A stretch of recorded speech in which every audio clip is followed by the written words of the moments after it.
Jo vetëm Shtetet e Bashkuara të Amerikës, por edhe Bashkimi Evropian ka hedhur poshtë një tjetër shkrim të publikuar nga portali i familjes Berisha, Syri.net, në të cilin thuaj se ambasadori Silvio Gonzato ka ndërhyrë për të hequr emra nga raporti paraplak i OSBE-ODIHR. Në një reagim në rrjetet sociale, delegacioni i BE-s në Tiranë jo vetëm që e quan të pavërtet lajmin, por i kujton demokratëve se dezinformimi dëmton edhe besimin e publikut.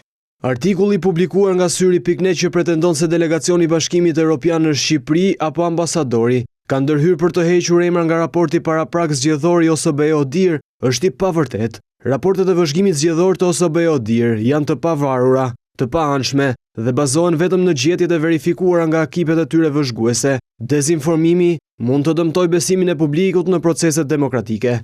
Ky nuk është rasti i parë kur ndërkombëtarët përgënjeshtrojnë mediat pranë Sali Berishës. Të hënën edhe njeriu i afërt i Donald Trump, Richard Grenell, u detyrua të hedhë poshtë një shkrim të portalit të drejtorit të komunikimit në PD, Alfred Leila, në të cilin përmendej si lobisti Ramos për 2 takime me djalin e presidentit amerikan, postimi i cili u rishpërnda edhe nga Trump Jr. duke konfirmuar hapur se tek ai nuk ka lobuar askush për të takuar apo darkuar me Ramën, duke e cilësuar shkrimin një gënjeshtër të madhe.